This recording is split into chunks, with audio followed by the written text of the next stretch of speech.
Hi guys, इस video के अंदर हम एक और टॉपिक कवर करेंगे हिस्ट्री ऑफ यूएसए का, और वो है कॉन्स्टिट्यूशन ऑफ यूएसए। 1788 के अंदर बेसिकली ये बनाया गया था और ये तब से है, आज भी वही का वही कॉन्स्टिट्यूशन जो है अमेरिका के अंदर इम्प्लीमेंट हुआ हुआ है। इसके अंदर जो फर्स्ट प्रेसिडेंशियल इलेक्शन भी हुए थे तब, और जो government set by Continental Congress थी उसका नाम रखा गया आर्टिकल ऑफ कॉन्फेडरेशन। ये कॉन्टिनेंटल कांग्रेस के बारे में हम अपनी पिछली वीडियोस के बारे में बड़ी डिटेल से बात कर चुके हैं। इन्होंने फिर जो नई गवर्नमेंट बनाई थी, तश्कील दी थी, उसका नाम रखा था आर्टिकल ऑफ कॉन्फेडरेशन। तो इसके अंदर एक्चुअली इस तरह की हुकूमत थी कि इसके अंदर कोई प्रेसिडेंट नहीं था, कोई जुडिशरी नहीं थी। इसको अमेरिका के फर्स्ट गवर्नमेंट नहीं कहा जा सकता, लेकिन बेसिकली ये वो गवर्नमेंट थी जो फर्स्ट टाइम अमेरिका के अंदर बनी थी। जो करंट कॉन्स्टिट्यूशन है या जो करंट सिनेरियो है उसके अकॉर्डिंग जो प्रेसिडेंट सेलेक्ट हुए थे वो बाद की हुकूमत है, ये वो नहीं है, ये उससे पहले थी। सो इसलिए इसको फर्स्ट यूएसए की हुकूमत नहीं कहा जा सकता। उसके बाद अब आगे अगर कोई भी डिसीजन लेना है तो 13 में से 9 जो स्टेट्स हैं वो कांग्रेशनल वोट्स हैं उनका रिक्वायर्ड होगा, यानी कि 2/3 जो है वो मेजोरिटी जो रिक्वायर होगी। आर्टिकल जो वो कोई भी इमेंड किया जा सकता है, उसके लिए चाहिए होगा अनोनिमस वोट, जो कि बहुत मुश्किल था और वो 0 अमेंडमेंट्स इसलिए हुई अब तक। इसके अलावा बिगेस्ट अकम्पलिशमेंट इस गवर्नमेंट की, जो आर्टिकल ऑफ कॉन्फेडरेशन की मैं बात कर रहा हूँ, वो ये थी कि 1787 के अंदर जो नॉर्थ वेस्ट ऑर्डिनेंस जो है वो बनाया गया था। इसके अकॉर्डिंग ये था कि 5 नई स्टेट्स जो वो बनेगी। 1787 की मैं बात कर रहा हूँ कि इसके अंदर नई स्टेट्स बनेंगी, ओहियो और मिसिसिपी रिवर के बीच में जो 5 नई स्टेट्स बनाई जाएंगी। इसके अलावा जो दूसरी जो मेन इसका फॉल्ट था, इसके एक तो ये तो फ़ायदा हुआ इसका गवर्नमेंट का, मतलब ये बेनिफिट इसने दिया सबसे अच्छा, लेकिन जो सबसे बड़ा फॉल्ट था वो ये था कि ये गवर्नमेंट टैक्स ना कलेक्ट कर सकी वॉर के लिए और डिफरेंट जो इंफ्रास्ट्रक्चर्स थे उनके लिए। इसके अलावा जो वहाँ के रिच पीपल्स थे उन्होंने जो कर्जे वगैरह दिए हुए थे दूसरों को, अब टैक्स को कलेक्ट तो कर नहीं रहे थे गवर्नमेंट जो है, तो अब इनके जो है वो इनके मफाद जो है बेनिफिट्स जो है वो उनको तहफ़्फ़ुज़ात हासिल हो गए थे, तो उनको प्रॉब्लम हो गई थी। तो जब रिच पीपल्स को इश्यूज़ होना शुरू हो जाएं तो इसका मतलब है कि अब चेंज आना ज़रूरी है। तो चेंज आना क्यों ज़रूरी थी? वो चेंज के अंदर फिर क्या किया गया कि वो कॉन्स्टिट्यूशन बनाया गया। 1786 और 1777 के अंदर प्रॉब्लम जो है ना वो वॉर्स होते गए, ये जो टैक्स कलेक्शन ना की गई। Farmer rose up and close the courts to prevent the debt encumberment forms, यानी कि जो डेट इन्होंने रिच पीपल्स वगैरह ने भी जमा करवाया हुआ था उनको वापस मिल ही नहीं रहा था उस तरह से। तो जब अच्छा, ये जो फार्मर्स ने स्टार्ट किया हुआ था इसको बोलते हैं शेज रिबेलियन।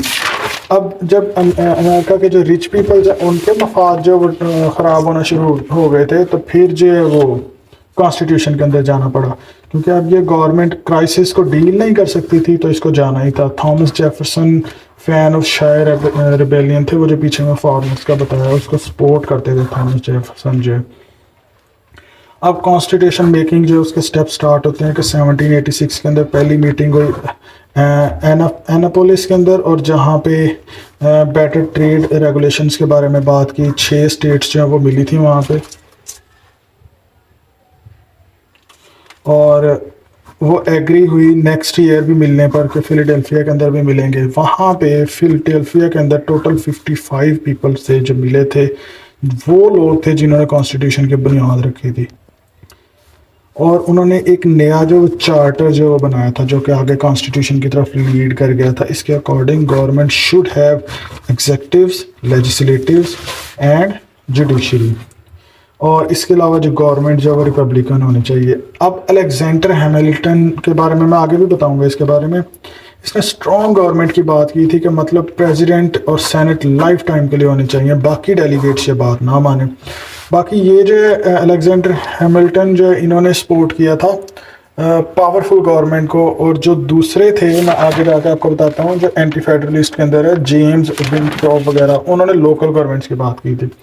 अब अलेक्जेंडर हैमिल्टन ने ये प्रपोज किया कि स्ट्रॉन्ग गवर्नमेंट होनी चाहिए, प्रेसिडेंट और सेनेट जो वो लाइफ टाइम के लिए होने चाहिए। डेलीगेट्स बाकी जो थे 55 में से वो नहीं माने।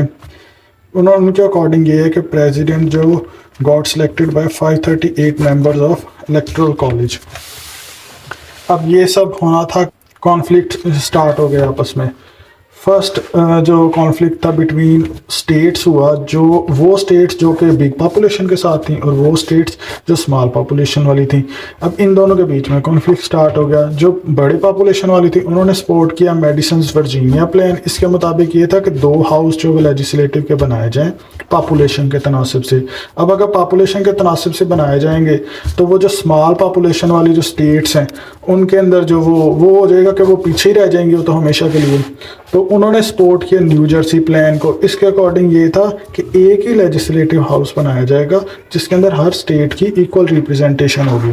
अब ये दोनों के दरमियान कॉन्फ्लिक्ट शुरू हो गया स्टेट्स के बीच में, जो बड़ी पॉपुलेशन वाली थी और स्मॉल पॉपुलेशन वाली। अब इसका जो हल निकाला था वो निकाला था रॉजर शर्मन्स ने। इसके अकॉर्डिंग जो इन्होंने प्रपोज किया था कि 2 हाउस लेजिस्लेचर जो बनाए जाएंगे उनमें से एक होगा representation proportional to each state's population. उसके अंदर हर स्टेट की पॉपुलेशन के अकॉर्डिंग उसके अंदर रिप्रेजेंटेशन होगी। और एक बनाएंगे हम सेनेट जिसके अंदर हर स्टेट से 2 मेंबर ज़रूर होंगे। अब उसके बाद जो हाउस मेंबर जिनको कांग्रेसमैन भी बोला जाता है वो 2 साल के लिए सिलेक्ट किए जाएंगे। जो हैं सेनेटर्स उनको 6 साल के लिए सिलेक्ट किया जाएगा, जिनमें से 1/3 हर 2 साल में इलेक्शन लड़ेंगे, मतलब दोबारा इलेक्शन लड़ते रहेंगे हर 2 साल के बाद। अब 2 हाउस बनाए गए हैं ना, कि एक तो हाउस है जो कि रिस्पॉन्सिव होगा पीपल्स को और दूसरा सेनेट है जो कि पास नहीं करेगा कोई भी रेजोल्यूशन वगैरह कुछ भी। Who should be counted in terms of representation? ये अब एक नया क्वेश्चन जो स्टार्ट हो गया कि कौन होना चाहिए जो कि रिप्रेजेंटेशन को काउंट करेगा। इसके अंदर था हाँ, अब इसके अंदर एक और मैं बात बताऊं कि जो ये जो पॉपुलेशन की बात की गई थी, अब ये था कि इसको काउंट कौन करेगा कि कौन कौन कितनी पॉपुलेशन है, वो फिर वो कितनी रिप्रेजेंटेशन उनको मिलनी चाहिए। अब स्लेव इशू भी था कुछ स्टेट्स के अंदर। उसके लिए जो एक बहुत ही नोटोरियस किस्म का पॉइंट जो है ऐड किया गया कॉन्स्टिट्यूशन के अंदर, जो अब भी अमेरिका के आइन के अंदर है, कि 3/5 जो है वो कंप्रोमाइज जो फॉलो किया जाएगा स्लेव्स के लिए। उसके अकॉर्डिंग ये था कि पॉपुलेशन को डिटरमिन करने के लिए total number of white people और 3/5 of the other person, slave word नहीं यूज़ किया गया इसके अंदर, कि 3/5 of the other person use किया जाएगा। ये जो पॉइंट है ये अभी भी अमेरिका के आइन के अंदर एडिड है, ये स्लेव्स के लिए रखा गया था। इसके अलावा टायरनी को अवॉइड करने के लिए कॉन्स्टिट्यूशन एम्ब्रेस्ड 2 प्रिंसिपल। एक था सेपरेशन ऑफ पावर्स और दूसरा था फेडरलिज्म। फेडरलिज्म बड़ा इंपॉर्टेंट टॉपिक है, ये मोस्टली एग्जाम में आ जाता है कि फेडरलिज्म और एंटी फेडरलिस्ट क्या था। सेपरेशन ऑफ पावर के अकॉर्डिंग ये था कि डिफरेंट 3 जो पावर्स होंगी, एक होगा लेजिस्लेटिव, एग्जेक्टिव और जुडिशरी। लेजिस्लेटिव जो है वो लॉ बना सकते हैं, लेकिन जो प्रेसिडेंट है, जो सदर है, वो उसको वीटो कर सकता है, और जुडिशरी जो उन लॉ को डिक्लेयर करेगी। इसके अलावा जो फेडरलिस्ट हैं वो क्या थे कि गवर्नमेंट अथॉरिटी जो है वो नेशन और स्टेट दोनों में रह सकती है। इसका मतलब ये है कि सपोज अगर एक इंडिविजुअल इंडियाना स्टेट से है तो वो यूनाइटेड स्टेट्स ऑफ अमेरिका का भी मेंबर होगा और इंडियाना स्टेट का भी मेंबर होगा। इसके अलावा जो सेनेटर्स हैं दे आर सिलेक्टेड, ये सिलेक्टेड स्टेट जो इनको सिलेक्ट करेगी सेनेटर्स को, और स्टेट लेजिस्लेचर्स होंगे जो कि लीडिंग सिटीजन टाइप्स होंगे। इसके अलावा किसी भी किस्म की अगर तब्दीली अमेंडमेंट करनी होगी तो 9 आउट ऑफ 13 स्टेट्स जो है वो इनकी ज़रूरत होगी। इसके अलावा फेडरलिस्ट पेपर, इनको अब इन सब को प्रूव करने के लिए और फेडरलिज्म के जो कॉन्सेप्ट्स हैं उनको प्रूव करने के लिए फेडरलिस्ट पेपर जो वो शाया किए गए, वो फेडरलिस्ट पेपर्स एक्चुअली 85 एसेस थे और उनको लिखा था अलेक्जेंडर हैमिल्टन ने। पीछे भी मैं इनकी बात की है, जिन्होंने बात की थी कि एक स्ट्रॉन्ग गवर्नमेंट होनी चाहिए, लाइफ टाइम के लिए प्रेसिडेंट और जो हाउस है वो बनने चाहिए। इसके अलावा जेम्स मेडिसन एंड जॉन जे, इन्होंने ये 85 एसेज लिखे थे जिनको फेडरलिस्ट पेपर्स बोलते हैं। और इसके अलावा जो ये पेपर्स की मदद से डेलीगेट्स को कहा गया कि इसके लिए वोट करें। ये जो फेडरलिस्ट पॉइंट था इसको मानने के लिए मतलब वोट करें, ये एसेज लिखे गए थे इसके लिए, जिनको फेडरलिस्ट पेपर्स बोलते हैं। अब सेकंड अमेंडमेंट्स के तौर पे उसके अंदर लिखा गया था people could protect themselves from standing army by being equally well armed. इसका मतलब ये है कि हर जो शख्स होगा उनको वेल आर्म्ड होने का इक्वल राइट होगा। ये अलेक्जेंडर हैमिल्टन ने कहा था। ये भी फेडरलिस्ट की थ्योरी के अंदर आता है कि वेल आर्म्ड होंगे। अब मतलब ये जो अमेरिका के अंदर आज भी चल रहा है कि असला जो बहुत ज़्यादा है, या फिर मोस्टली फायरिंग की जो न्यूज़ आती हैं इसके रिलेटेड यूएसए के अंदर, अमेरिका के अंदर, तो वो फेडरलिस्ट से भी लिंक्ड है। फेडरलिस्ट थ्योरी जो है उससे भी लिंक्ड है। तो अब इसका जो मतलब जिसने जो इनिशिएट किया था वो था अलेक्जेंडर हैमिल्टन, और इसकी अपनी डेथ भी गन शूट से हुई थी बाद में। और अब आगे हम बात करते हैं एंटी फेडरलिस्ट की। इन लोगों को, इनको आम लोगों की सपोर्ट हासिल थी, यानी किसान वगैरह। इनको स्ट्रॉन्ग नेशनल गवर्नमेंट से कोई ज़रूरत नहीं थी, कोई लिंक नहीं था, और कोई इनसे उससे कोई इनका लेना देना नहीं था। जो कि इनको था कि सिर्फ ऐसी हुकूमत होनी चाहिए जो उनकी ट्रेड को प्रोटेक्ट कर सके। जेम्स विथड्रॉप जो वो सपोर्ट करते थे एंटी फेडरलिस्ट को।